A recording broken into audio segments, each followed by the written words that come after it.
Hola, un saludo para todos. Estamos ya de regreso en el quinto Simposio Mundial Emoción y Desempeño Docente y hemos tenido una jornada realmente interesante donde hemos hecho un recorrido por todo lo que es la tecnología, por todo lo que son la historia, la seducción frente al educador, frente al educando, en todos estos procesos que se han venido dando y más ahora en momentos de pandemia. Pero venimos a un momento muy especial y es a reunirnos con el licenciado Mariano Ábalos. Él es licenciado en tecnología educativa y nos está acompañando desde Argentina y nos va a hablar sobre un tema que a mí en lo personal me parece apasionante y que voy a estar aquí al lado del monitor para mirar y para aprender. ¿Cómo reaccionan los educadores ante el uso intensivo de las tecnologías en el nuevo escenario social y educativo?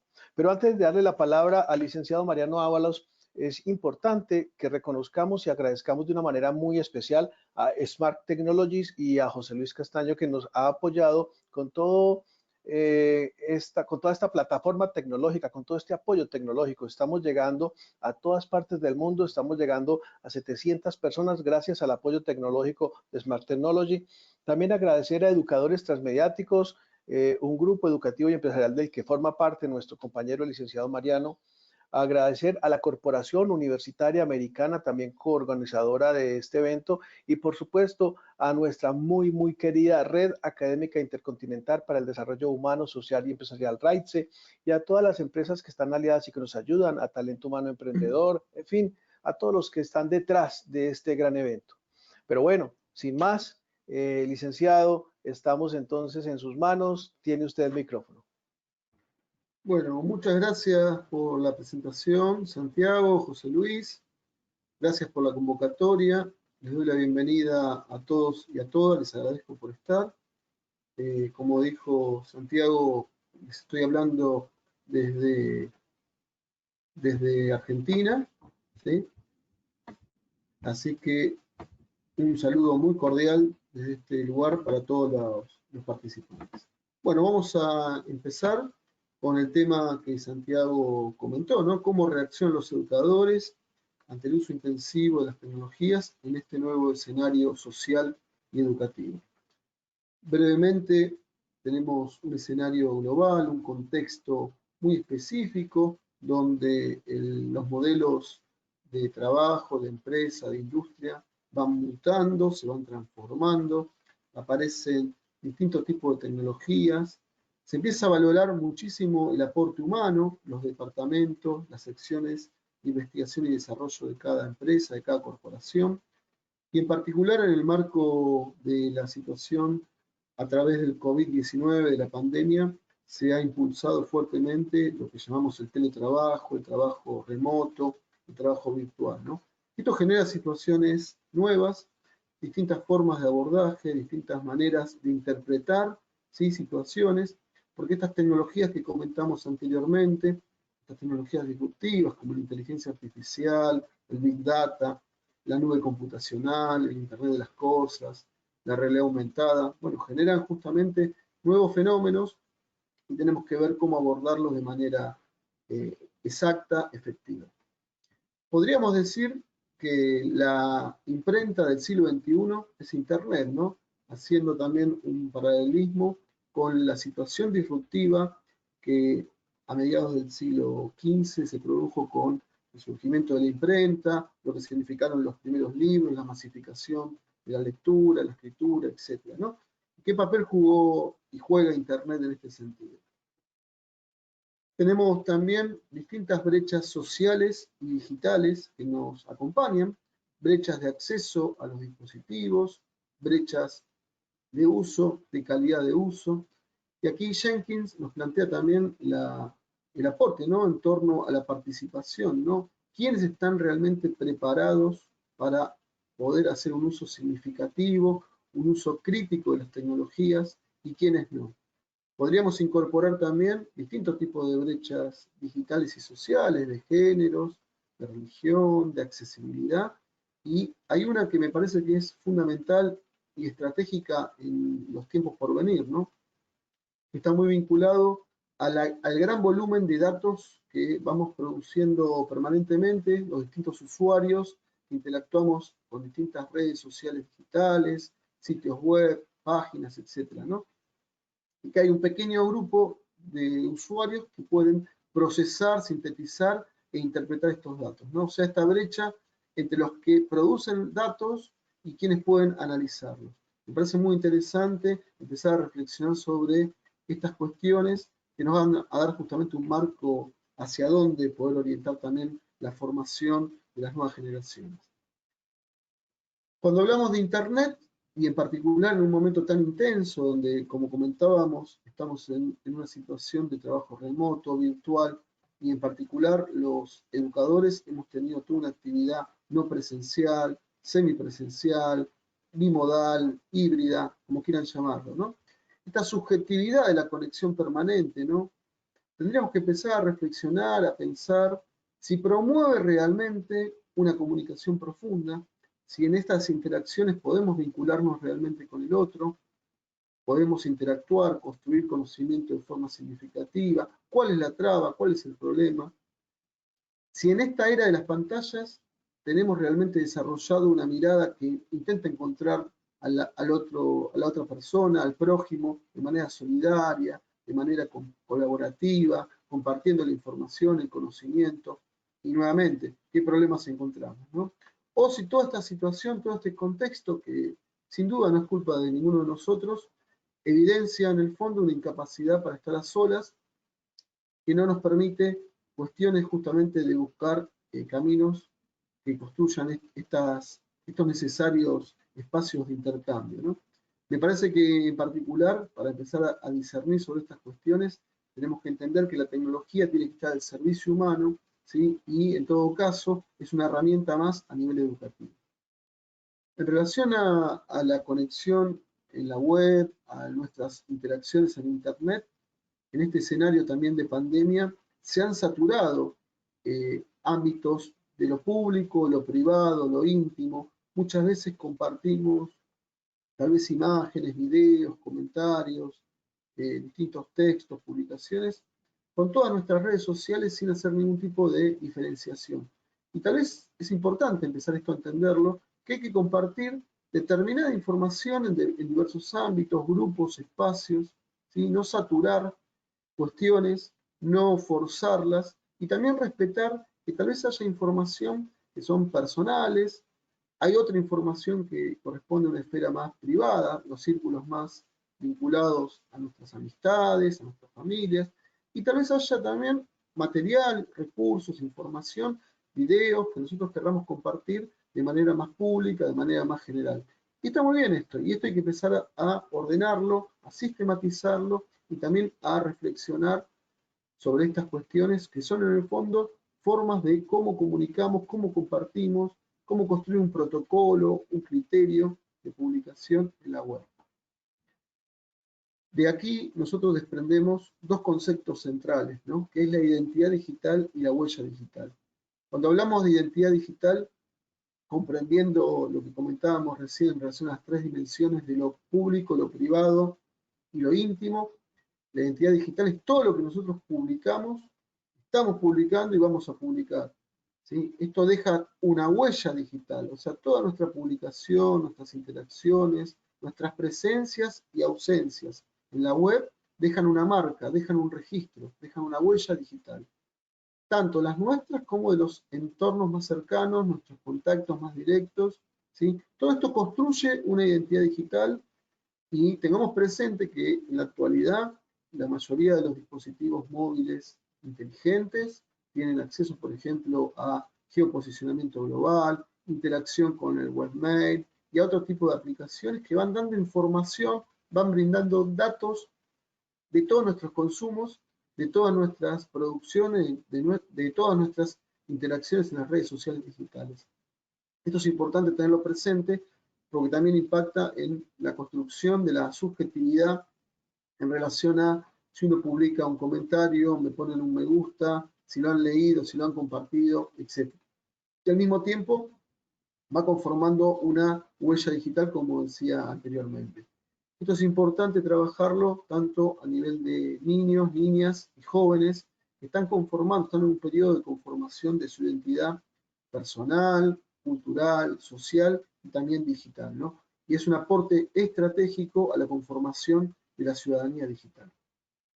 Bueno, la escuela actual tiene un dilema muy complejo, ¿no? Porque tenemos en un mismo espacio físico o virtual conviviendo 3 siglos. Una escuela que fue pensada, fue planificada en el caso de América en particular, en el siglo XIX, docentes que fuimos formados con una lógica y una estructura y una metodología en el siglo XX y estudiantes que recibimos del siglo XXI. Esto puede parecer un juego de palabras, de conceptos, pero pensemos que muchas veces conviven estos 3 siglos en un mismo espacio físico o virtual, generándose tensiones, miradas, aspectos, porque somos distintas generaciones, distintas formas de pensar, de mirar el mundo, de comprenderlo, y es importante tenerlo presente. En general, el sistema educativo es muy formal, es muy conservador, tiene temor a la innovación, tiende a homogeneizar el aprendizaje, por supuesto que tiene mucho temor a los cambios y a la no aceptación de nuevos roles, de nuevas situaciones que surgen.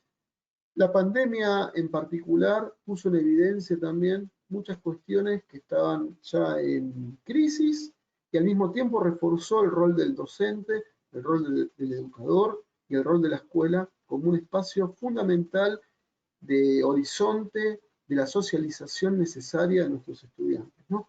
Esta combinación contradictoria es lo que tenemos también que analizar para ver justamente cómo poder aportar a su transformación genuina y significativa. Bueno, un aula vacía que fue lo que nos encontró en general a todos los países del mundo a nivel global, de América en particular, ¿no? Y bueno, nos empezamos a plantear, ¿es lo mismo dictar clases en sentido amplio, ¿no? En espacios formales, no formales, en ambientes presenciales, en ambientes virtuales? Esta pregunta puede parecer muy obvia, algunos podrán responder de manera afirmativa, otros de manera negativa, pero desprende justamente un montón de interrogantes, muchísimas situaciones nuevas, variables a contemplar. Por supuesto que tenemos que tener una mirada interdisciplinaria, integral, transversal. No podemos dar una respuesta de manera simple, porque justamente es un elemento muy complejo que tenemos que empezar a abordar. Y se empiezan a generar ante este cambio de paradigma determinadas resistencias necesarias, comprensibles, de parte de los educadores, ¿no? Muchos nos plantean, no sabemos qué hacer, otros no lo queremos hacer, no fuimos preparados para esta situación, otros no lo debemos hacer. Bueno, esta cantidad de situaciones que van surgiendo, que han aparecido, yo las sintetizo en estas afirmaciones. Podría haber otras, y hay justamente infinidad de situaciones, ¿no? Y por otro lado, también hay una tendencia a idealizar todo lo que sea la virtualidad, con una mirada tecnocrática, pensando que la tecnología viene a resolver los problemas que tiene la sociedad y la educación, cuestión que no es real y lo ha mostrado también la pandemia, insisto con esto, reivindicar el rol de la escuela, el rol del educador, en todo caso ayornándolo a un nuevo escenario y para eso es necesaria formación, capacitación específica, preparación de cómo enfocar una clase con tecnología y varios etcétera más que ustedes también seguramente conocen y han ejercitado y explorado en estos meses en el marco de la pandemia, ¿no? Por otro lado, tengamos presente que ha habido una sobreestimulación de mensajes y de actividades a nivel virtual que muchas veces nos han saturado, nos han generado cansancio, desgano. Bueno, esto hay que encontrar, la experiencia nos ha mostrado un equilibrio entre estas situaciones. En síntesis, en relación a este aspecto, el uso de las tecnologías a nivel educativo deberíamos concebirlo como un cambio cultural que por supuesto exige constancia y esfuerzo, pero que al mismo tiempo podemos empezar a discernir sobre algunos elementos que son fundamentales, ¿no? No al profesional abarcador, o sea, al héroe, hombre o mujer orquesta que quiere contemplar todas las aristas y que no permite un trabajo realmente en equipo, un trabajo colectivo como es necesario. Tampoco necesitamos mártires y encontrar un equilibrio entre este fenómeno que comentábamos en la diapositiva anterior, ¿no? Vinculado a la tecnofobia y a la tecnofilia. O sea, a la resistencia, a la negación, a la importancia de la tecnología en este escenario, y por otro lado, a la alternativa idealizadora de la tecnología como solución a todos los problemas sociales y educativos, cuestión que, insisto, no es real ni es viable. Bueno, la escuela en este escenario nos plantea un montón de opciones, de alternativas. Tenemos este concepto interesante, relativamente importante para analizar, que es el aprendizaje ubicuo, que hemos experimentado en profundidad en este escenario, ¿no? Poder aprender en distintos escenarios no presenciales, en distintos momentos sincrónicos y asincrónicos. Bueno, aplicaciones en la nube computacional, en la cloud computing, como las herramientas de la web 2.0, que tienen una intensa vida, una corta vida, reitero en esto, a nivel de la historia universal, porque hace aproximadamente unos 15 años que han surgido fuertemente, pero que han tenido un impacto cultural y social significativo, ¿no? Aparecen conceptos también como el de prosumidor, el usuario entendido como productor y consumidor de contenidos, o sea, el estudiante, el educador, pasan a tener un rol activo, no solamente una mirada pasiva de incorporar contenidos, consumir contenidos, sino poder generarlos, compartirlos, interactuar, ¿no? Bueno, hay un concepto central que los educadores deberemos empezar a incorporar fuertemente, que es el aprendizaje para toda la vida, ¿no? Tenemos que entender que en este escenario de tanta innovación, cambios permanentes, tenemos que prepararnos para incorporar determinados conceptos, elementos, experiencias, que van a enriquecer, por supuesto, nuestras clases, nuestras experiencias institucionales y los proyectos en los que participemos.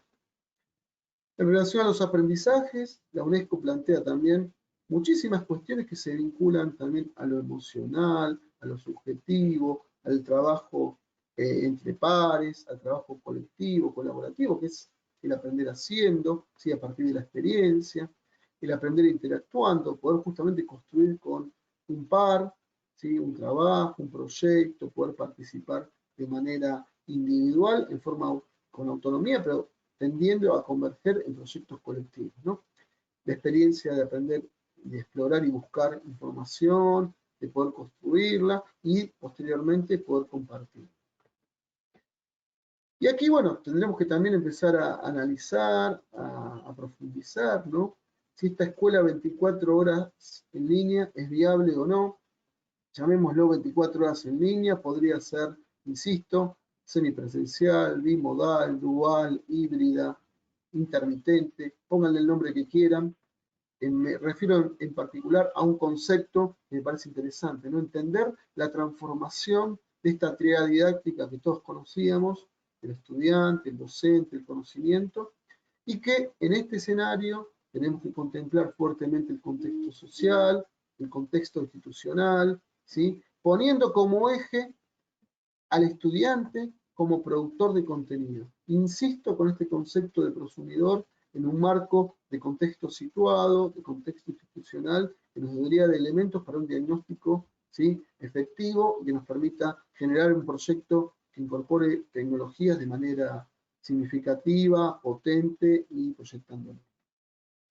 Como educadores del siglo XXI, virtuales, ¿no? Por supuesto, nuestra tarea será evaluar estas condiciones, hacer un diagnóstico eficiente para decidir qué propuesta virtual o qué combinación de propuestas son las más adecuadas.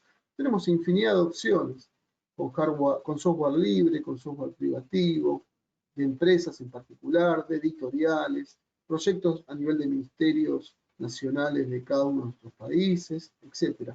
Tenemos que evaluarlos, tenemos que implementarlos, pero tenemos que analizar, por supuesto, elementos de condiciones necesarias, como habíamos hablado en un primer momento, ¿no? Vinculado al acceso a dispositivos, a la conectividad centralmente. Contemplar siempre los aspectos emocionales en el vínculo con las tecnologías. Esto que comentábamos también hace unos minutos, muchos docentes tienen una negación, fundada o no, pero existe. Entonces tenemos que trabajar también cuestiones de confianza, de autoconfianza, de perfiles, etc., ¿no? Desmitificar usos sociales de tecnologías y su réplica automática en ambientes pedagógicos. Muchas veces pensamos que nuestros estudiantes o nosotros mismos, por tener un uso social de diversas redes sociales digitales, tenemos un manejo a nivel pedagógico importante. Y a veces esto no es así, no hay una réplica directa, automática. El contexto actual nos mostró esta afirmación. Sepamos siempre que una actividad educativa, y la virtual es una actividad educativa nueva, no hay que dar por sobreentendido nada. No hay que improvisar y no hay que subestimar ningún elemento. Y hay que planificar siempre los tiempos. Si uno va a realizar una videoconferencia, tiene que contemplar el tiempo de ingreso, cuánto tiempo va a durar, qué quiero comentar, cuánto tiempo voy a destinar a la actividad interactiva, etcétera, etcétera, etcétera. En este sentido, creo que hay varios modelos o propuestas que pueden enriquecer, ¿sí?, el trabajo pedagógico y didáctico a nivel, digamos, institucional, a nivel escolar, ¿sí?, incorporando, por ejemplo, este modelo de Flip Classroom o aula invertida, que justamente es una propuesta muy interesante que permite dar una vuelta profunda sobre muchas cuestiones que venimos encarando en determinados procesos de enseñanza-aprendizaje y que tal vez de hecho en este escenario de pandemia también hemos realizado, a veces sin saberlo o no tener conciencia plena. Bueno, puntualmente el trabajo con el modelo de aula invertida tiene muchas ventajas, ¿no? Porque uno estimula a los estudiantes a que tengan una autonomía, una organización, se vayan regulando los aprendizajes, ¿sí? Al incorporar también, por supuesto, distintos tipos de rúbricas para evaluación, ¿sí? Los estudiantes generalmente se motivan entre ellos, desarrollan también habilidades interpersonales de vínculos, se van conectando, van compartiendo, van consultándose.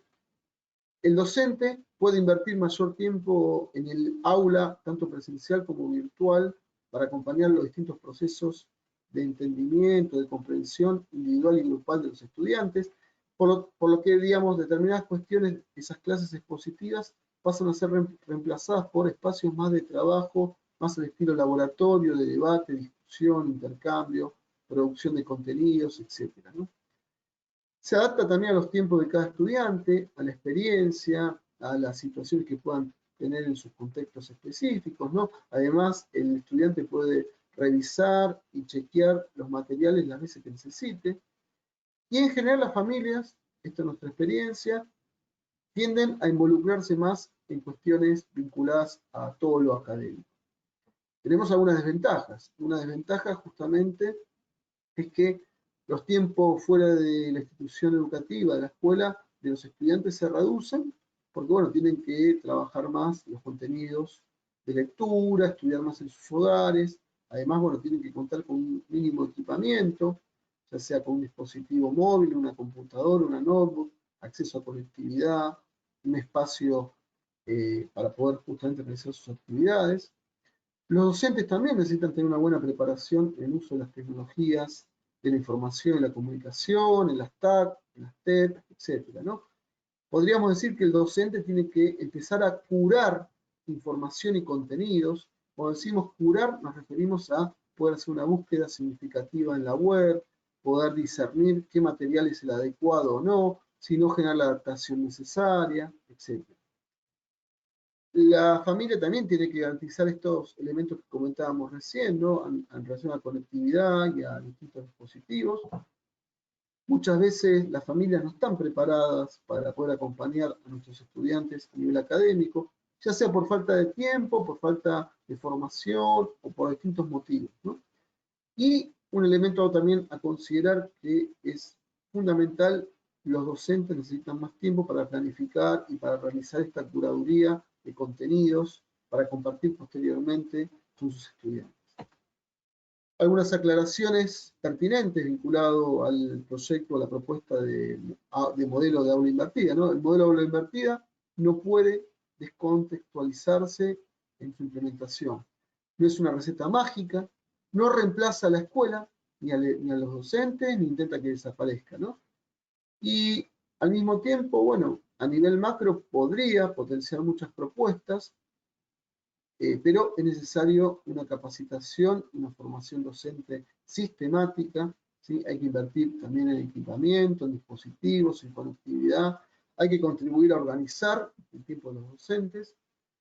Esto obviamente no omite que si uno realiza una experiencia a nivel micro, a nivel institucional, es muy válido y que si están dadas las condiciones puede aplicarse sin problemas.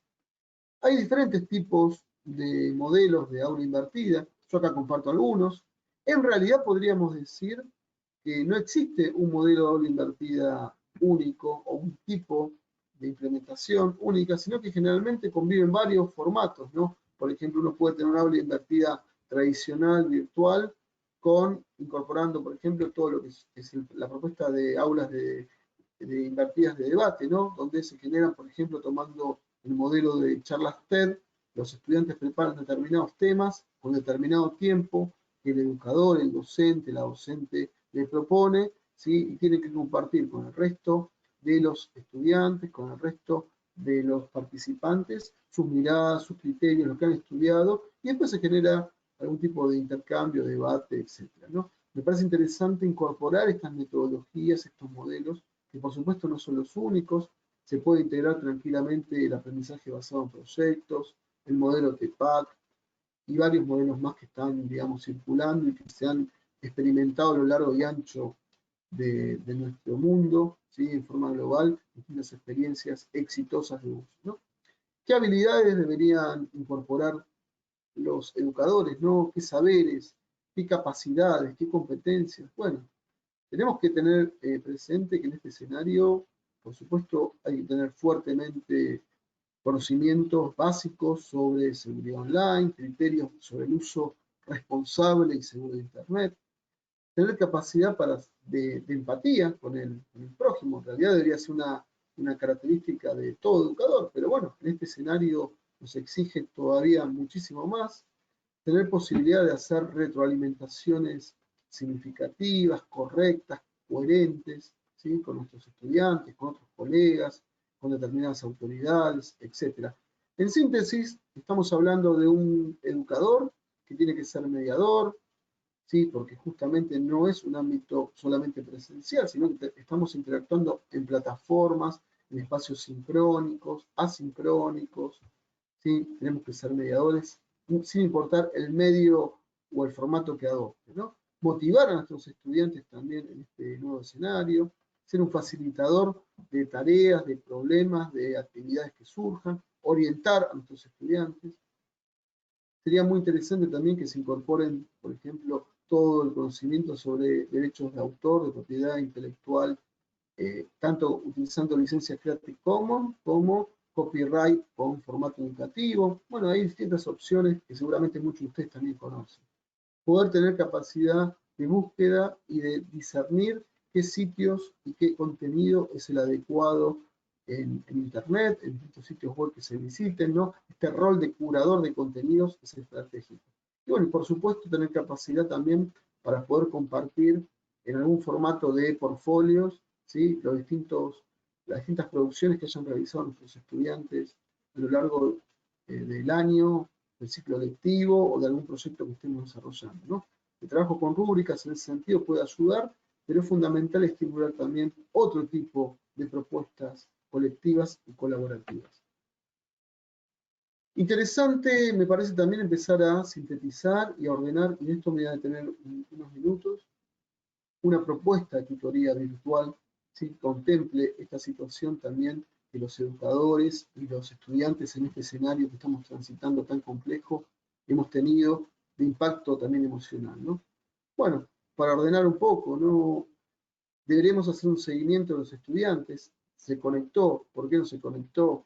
¿Qué problemas tuvo? ¿Es un problema de conexión, de dispositivo? ¿Ha tenido problemas familiares, de vínculos con otros estudiantes? Digo, ha habido muchos casos de ciberbullying en este escenario de la pandemia también, que no es un concepto nuevo para los educadores, pero sí que ha tenido un grado de potenciarse por todo el uso intensivo de tecnologías, ¿no? Hay que hacer un seguimiento estadístico, porque esto nos ayuda también a tomar decisiones. Uno a veces se queda con un caso puntual específico y pierde de vista lo global, ¿sí? Tener un feedback de las clases sincrónicas, se puede utilizar si tenemos baja conectividad el chat, por ejemplo, toda propuesta de clase sincrónica que utilicemos, sea Zoom, Meet, Jitsi, etcétera, justamente tiene la opción de un chat que permite ir viendo en forma directa, también sincrónica, sin usar la cámara, si no se puede por la conectividad.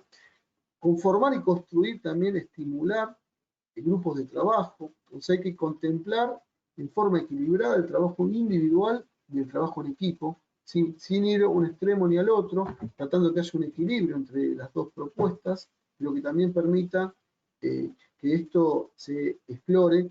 No se puede ejercitar algo que el estudiante no ha explorado previamente, ¿no? Y por supuesto, cuando uno habla de evaluar, tenemos que cambiar la lógica, la mirada, hablamos de un cambio de paradigma. Bueno, la evaluación también va a entrar dentro de este proceso. Tal vez tengamos que replantearnos si la consigna, la propuesta o la metodología ha sido la acertada, ha sido la correcta, o si tenemos que transformarla, ¿no? Vinculado a esta propuesta de tutoría virtual, algunos tips que creo que es importante vinculado a nosotros como educadores y a nuestros estudiantes, ¿no? Siempre tener conformado, diseñado, planificado un plan de tutoría virtual, ¿sí? Que nos permita no estar improvisando. ¿Cuándo comienza un curso? ¿Qué tópicos son centrales? ¿Qué hay que comunicar a través de qué medios? Si es por mensajería interna, si es por un webmail, si es a través de un foro, etc. O sea, en el fondo tenemos que intentar humanizar la tutoría virtual. ¿Qué significa humanizar? Estar pendiente, que el otro se dé cuenta del otro lado de la pantalla que hay un ser humano, hay un educador, hay un estudiante, y construirlo. Esto no es simple, no es sencillo, genera hábitos. Enviar mensajes por dentro y por fuera de la plataforma que utilicemos. Muchas veces nos quedamos con que ya mandamos un mensaje, un aviso, y ya está resuelto el tema. Por eso insisto, tenemos que monitorear, acompañar, sistematizar distintas metodologías, mecanismos, protocolos para enterarnos qué está pasando del otro lado, qué le pasa a nuestros estudiantes, qué le ocurre a nuestros colegas, emocionalmente, subjetivamente y en forma objetiva también. Tengamos presente que todo foro de debate, todo espacio asincrónico que se abre, hay que sostenerlo. Nosotros no podemos disparar, publicar una consigna y el foro se autorregula. No, tenemos que ser responsables y hay que planificar esta propuesta. Hay que personalizar las respuestas, tanto en los foros como en los distintos trabajos que nos sirve valorar en forma general. Hay que personalizar, hay que nominalizar, ¿sí? Combinar siempre actividades individuales y grupales, ¿sí? A través de herramientas internas de la plataforma que utilicemos o externas, como pueden ser propuestas que nos brinda OneDrive o Google Drive o las que utilicemos cotidianamente, lo mismo que distintas herramientas de la web 2.0, ya sean a través de repositorios, wikis, blogs, etc. Estimular el trabajo autónomo de nuestros estudiantes también. Es importante que ellos incorporen hábitos, normas, formas de trabajo en la virtualidad, cómo hay que desempeñarse, cómo hay que comunicar, cómo hay que redactar, etc. Construir justamente vínculos genuinos. Planificar los tiempos, ser precisos, tratar de transmitir un mensaje, y ese mensaje tiene que ser transmitido en determinado tiempo. No me tengo que extender más que lo que me pidieron, lo que yo planifiqué, consideré que era importante. Exposiciones concretas en ese sentido. Insisto con esto, a veces se subestima, el chat puede ser una herramienta muy potente para enriquecer cualquier tipo de intercambio, de vínculo, para resolver problemas. Tenemos a veces estudiantes que son muy introvertidos o problemas de conectividad como relatábamos. Una opción muy interesante para enriquecer también toda esta humanización de la tutoría, humanización del trabajo virtual, de la experiencia virtual, es poder gamificar lo que la plataforma me permita.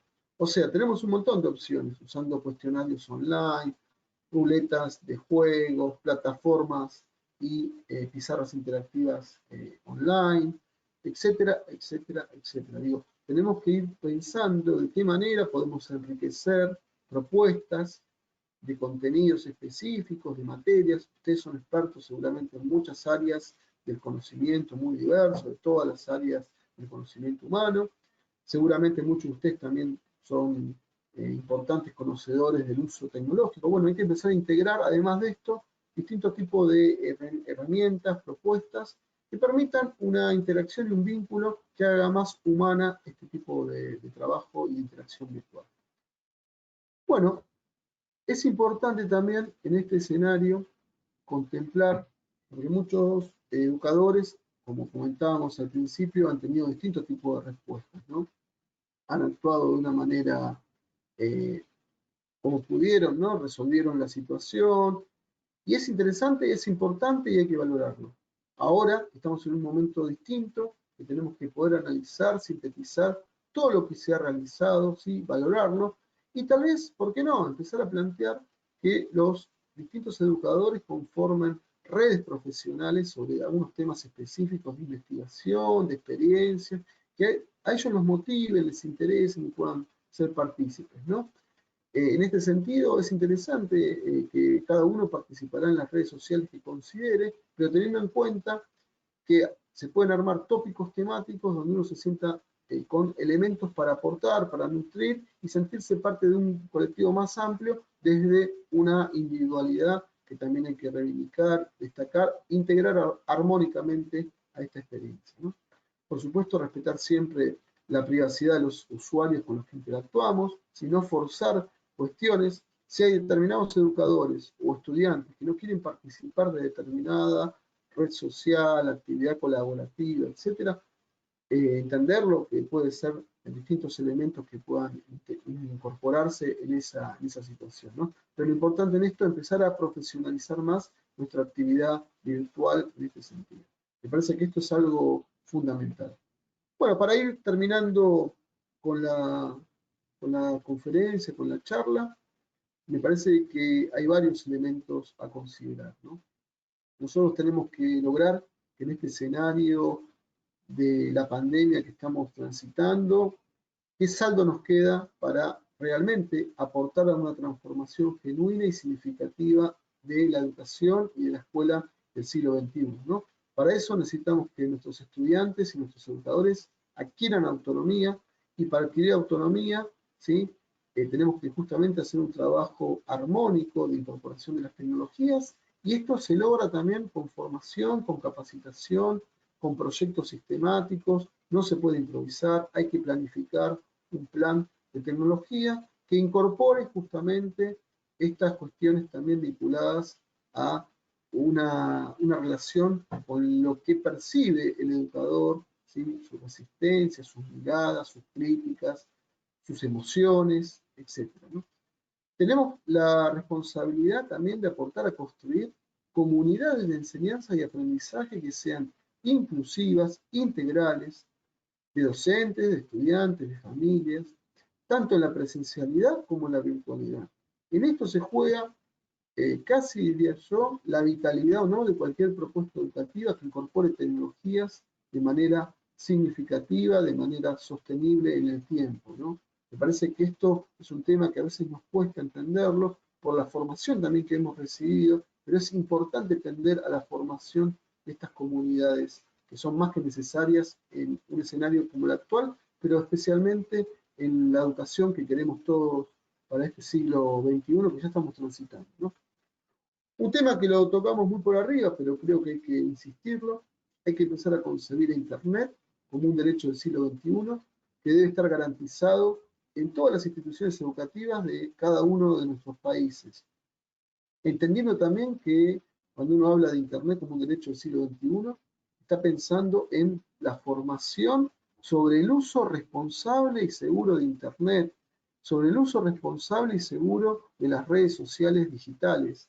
Me parece que es importante en esto no subestimar.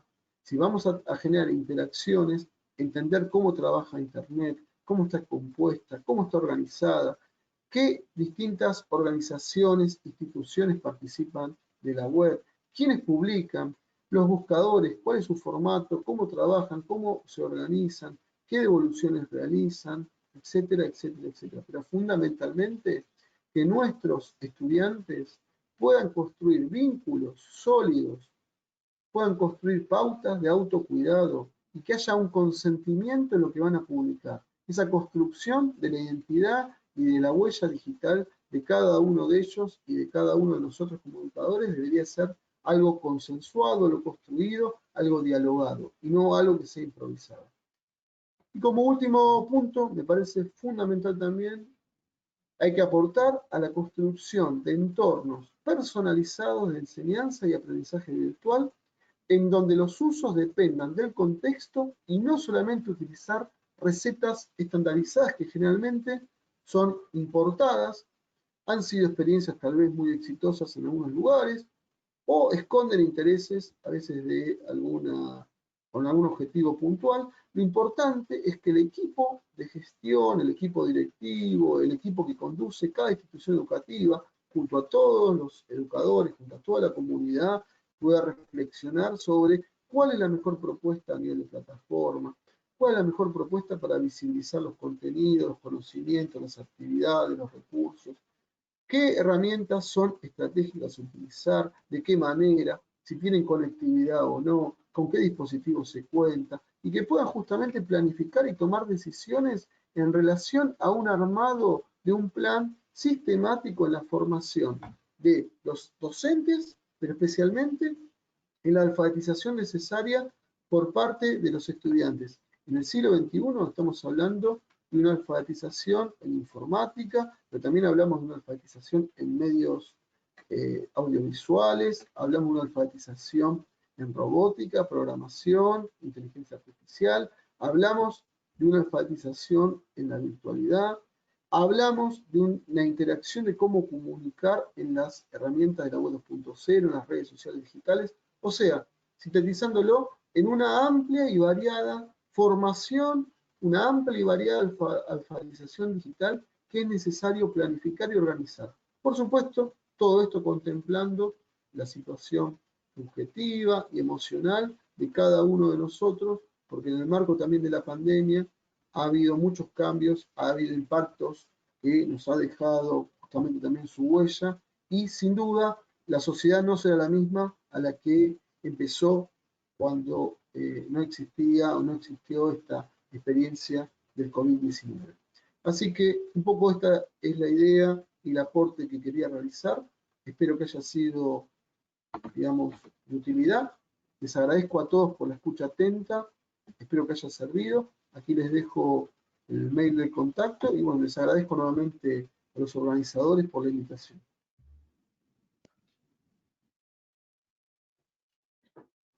Muchas gracias, licenciado, por estos aportes, por esto, sobre todo por lo prácticos que son. Es decir, hablaste igual que Charles ahora y que todos, pero hablaste cosas muy, muy puntuales, de cosas que uno realmente puede entrar a hacer allí en el aula, en el mundo real. Eso seguro cumplió plenamente mis expectativas porque estuve atento a tu conferencia y efectivamente, como puedes ver, hay algunas preguntas que han hecho los compañeros. Yo te voy a leer algunas si quieres, o quieres Sí, leerlas tú, o quieres leerlas tú directamente en el chat. no, Santiago, léeme las vos, por favor, que no pudo acceder, así que así Perfecto, podemos, perfecto.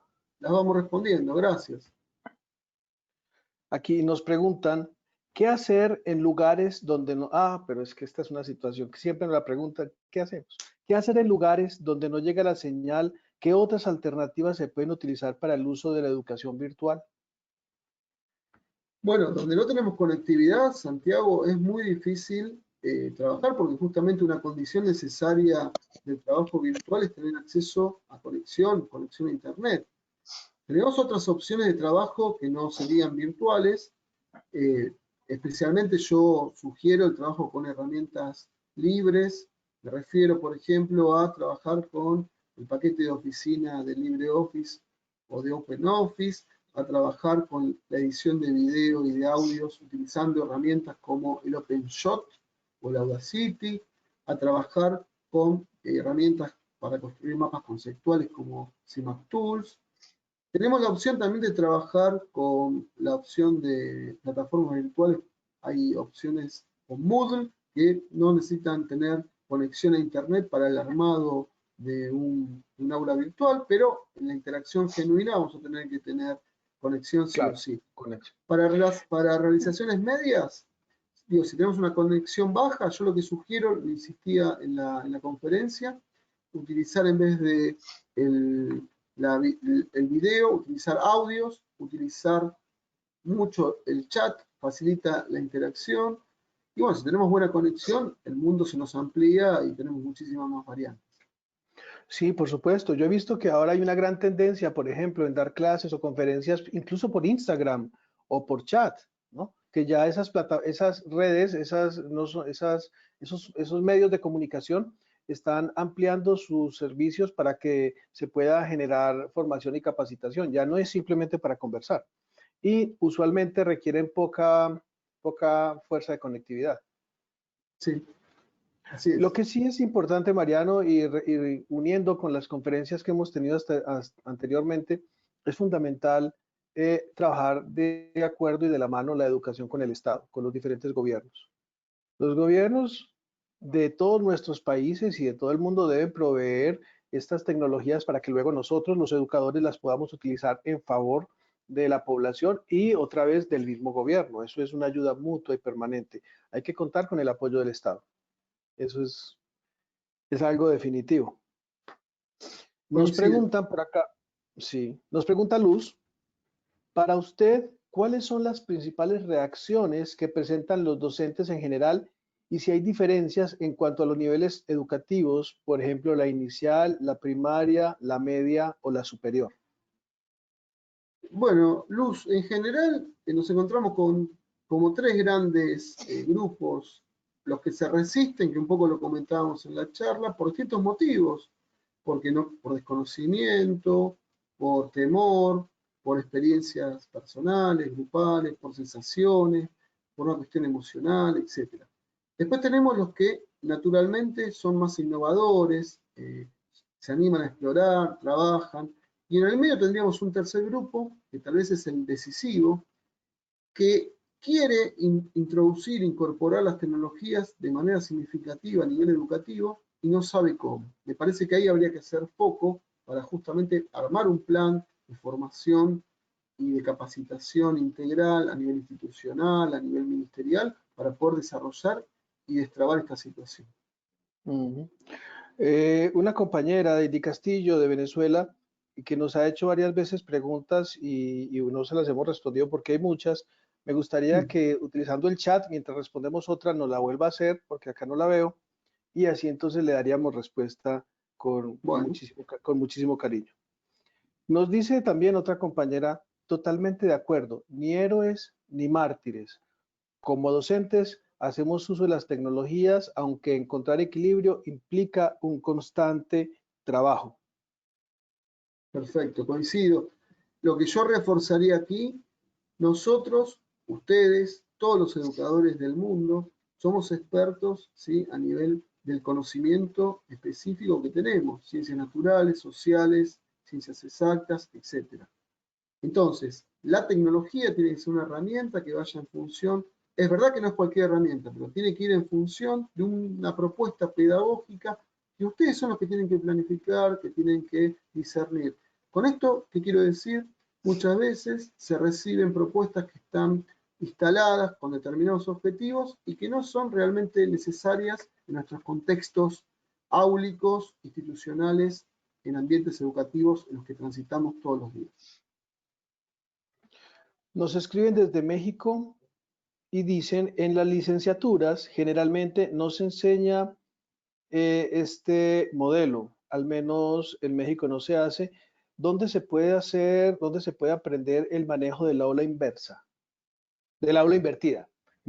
Bueno, todo lo que uno va compartiendo en realidad puede encontrar información en distintos lugares del mundo, hay sitios web, hay comunidades de educadores, hay distintas propuestas en los distintos niveles del sistema educativo, ¿sí? Hay mucho material también en la web. Yo acá también les dejo el mail, cualquier cosa, si necesitan, después les comparto, no hay problema, me escriben sin problema.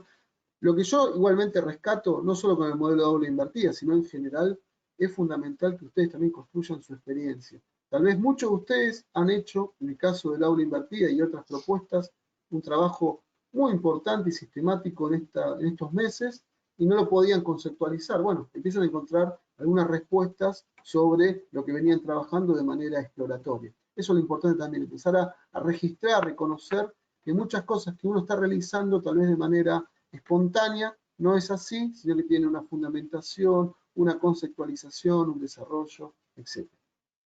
Y qué importante es eso que usted está diciendo, Mariano, de documentar. Es de pronto, en mi experiencia, lo que he visto como investigador, es que en América, en nuestra América Latina, somos excelentes para hacer las cosas. Hacemos muchas cosas, pero no las documentamos, no las escribimos. De todo lo que hemos hablado acá, les aseguro que muchos ya lo hacemos, pero no sabíamos ni que se llamaba así, ni le hemos hecho un seguimiento. Entonces se queda como en una experiencia personal. Esa invitación que hace Mariano es bien importante. Escribamos, documentemos, estandaricemos esas actividades que nosotros hacemos y de ser posible en eventos como este o en cualquier evento, difundámosla para que de la experiencia que tenemos como profesores, como docentes, como educadores, aprendan otros compañeros, ¿no?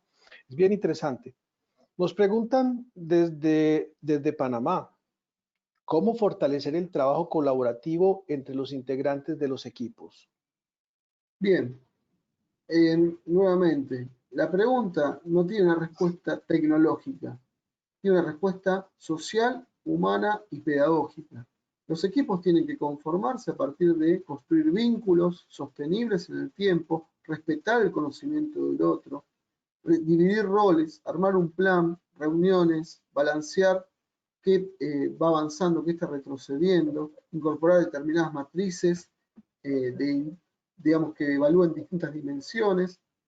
Y a nivel tecnológico hay muchas herramientas que después pueden facilitar si esto funciona, desde armar en Google Drive o en OneDrive determinadas planillas, documentos, compartir materiales, por ejemplo, a través de redes, de mapas conceptuales, poder hacer distintos tipos de herramientas con lluvia de ideas, compartir en muros, como pueden ser Lino o Padlet, y varios, etcétera, más que no hay problema si quien después me escriben y le compartimos. ¿Sí?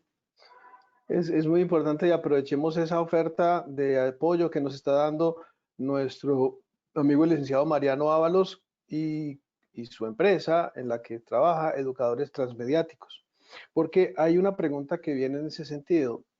Algunas recomendaciones, yo sé que ya ha dado varias y que no hay espacio para darlas todas, pero algunas recomendaciones que pueda brindarnos para planificar para la planificación de los tiempos que prevengan generar un trabajo 24/7. Yo creo que algo que es fundamental es tomar una decisión a nivel institucional o a nivel, digamos, de un educador en forma individual, sería ideal institucional, es dónde voy a querer compartir yo la información que tengo a nivel virtual. O sea, lo virtual tiene que ser algo complementario de lo presencial, integrado, semipresencial o como quieran llamarlo. Para eso hay que definir una propuesta dónde vamos a alojar esos contenidos, esas actividades, esas propuestas, esos contenidos, esos recursos. A mí personalmente me gusta muchísimo la propuesta de usar aulas virtuales con Moodle, es open source, es libre, genera autonomía, uno puede descargar los contenidos, replicarlos y se puede integrar con cualquier tipo de propuesta de videoconferencia, Jitsi, Meet, Zoom, Smart, que fuera. Digo, tenemos un montón de opciones y tenemos una infinidad de recursos. Desde una plataforma que visibilice, organice y ordene, que además es un entorno protegido cerrado, accede el usuario, o sea, estudiante y o docente, de manera colectiva, pero con un usuario y una contraseña. No puede acceder cualquier persona que esté navegando en Internet. Eso nos permite organizar la información, ordenarla y ganamos tiempo. De otra manera, bueno, si uno no tiene conexión a Internet va a estar más limitado, pero se puede acceder además a cualquier plataforma virtual y a Moodle en particular desde un dispositivo móvil, así que tenemos opciones 100% en este sentido que garantizan la propuesta. Muy bien, excelente. Voy a leer, no son dos preguntas, sino dos comentarios Perfecto. y porque preguntas hay, pero para eso tienen también su correo electrónico, licenciado. Dicen, francamente, para mí como docente fue un reto el uso de la tecnología, pero con la práctica y el uso de las diferentes herramientas se me fue facilitando. Excelentes sugerencias que pondré en práctica. Saludos desde México, Carmen Solachi. ¿Algunas palabras para Saludos, Carmen? Carmen. Saludos, Carmen. Y un último comentario de los muchos que hay. En los cursos de modalidad a distancia implemento el trabajo colaborativo, pero mis estudiantes demuestran en ocasiones apatía. He implementado diferentes estrategias de cohesión, pero no logro que se logre una verdadera colaboración. Saludos desde México. ¿Qué podemos comentarle a este compañero mexicano o compañera mexicana? Bueno, a ver, no hay recetas mágicas como fuimos comentando, no hay experiencias que se puedan replicar. La empatía presencial y virtual es estratégica, eso se construye, son hábitos. Yo lo único que puedo decir es partamos de la base que tenemos conectividad y tenemos dispositivos y hay una plataforma, son las condiciones necesarias para desarrollar una tutoría eficiente. Cuando vamos a una tutoría eficiente, ¿a qué me refiero? Bueno, uno puede a veces plantear una consigna que puede ser en teoría ideal, una propuesta muy interesante, pero por algún motivo fracasó, porque tal vez no estamos teniendo la capacidad o la formación o la preparación para justamente contemplar y ponernos en el lugar del otro, en humanizar esta tutoría. ¿A qué me refiero con esto? Tal vez si un alumno no ingresó, no es porque, o no realizó la tarea, no es porque no quiere o no le gustó la propuesta. Tal vez no pudo, tuvo otro problema, otro inconveniente, entonces escribirle un mensaje por fuera de la plataforma, por dentro de la plataforma, ¿cómo estás? ¿Qué te pasó? Veo que hace tantos días que no ingresás, te está pasando algo, estoy preocupado. Eso, aunque parezca mentira, aunque parezca cuesta creerlo, facilita mucho el vínculo entre educadores y entre educadores y estudiantes. Me parece que esa es la llave maestra de cómo construir en forma colectiva y colaborativa propuestas que sean sostenibles en el tiempo. No, no hay otra manera. No hay una receta tecnológica que uno permita. Generalmente las plataformas brindan mucha información estadística, pero son máquinas, son algoritmos. Nosotros necesitamos humanizar la tutoría. Insisto con esto. Definitivamente, la tecnología nos ayuda, la tecnología nos facilita muchos asuntos, pero no reemplaza a ese profesor, a ese maestro, a ese contacto que tiene que seguir siendo un contacto humano, así se dé a través de la virtualidad. Es ese preocuparse por su estudiante, por qué no estás, por qué no llamaste, qué te está pasando, qué sucede. Casi todos, sobre todo los adolescentes, también los niños, pero todos en general, nos sentimos inclinados por acompañar a aquellos que se preocupan por nosotros, que nos escuchan. Entonces, apoyados de la tecnología, acerquémonos al estudiante, hagámonos, no digo que amigos, pero sí hagámonos soporte emocional del estudiante para poder generar esa empatía. Muy bien, excelente. Muchísimas gracias, licenciado Mariano Ábalos, que nos acompañó desde Argentina con esta información tan interesante. Ahí tenemos su correo electrónico. Yo estoy seguro, porque conozco la calidad humana de ustedes, eh, que cualquier pregunta que le hagan por ese medio, usted estará encantado de resolvérselas y de ayudarles. Así es. Gracias, Santiago, nuevamente por la invitación a todos los organizadores y un saludo muy profundo a todos los participantes, agradeciéndoles por la escucha atenta y por la intensa participación. Gracias. Muy bien. Y ahora continuamos con un tema que es bien importante. Vamos a unir dos mundos que no están separados, que están consecutivos, pero que muchas veces dentro de los textos y dentro de las diferentes disciplinas se han separado, que es el mundo de las empresas o de las organizaciones y el mundo de las instituciones educativas, concretamente las universidades. En 15 minutos, bueno, exactamente en 15 no, en 17 minutos nos vamos a encontrar acá nuevamente para escuchar al maestro Uriel Osorio Arango de Colombia. Él nos va a hablar sobre el clima organizacional y su relación con los estilos de liderazgo en las instituciones de educación superior. Un tema bastante interesante que no podemos perdernos. Entonces utilicemos estos 16, 17 minutos para levantarnos, para estirarnos, para tomarnos un café, de pronto aquí en Colombia, los que estamos para ir a almorzar, y regresamos en 17 minutos acá nuevamente. Hasta luego, un abrazo para todos, para todas.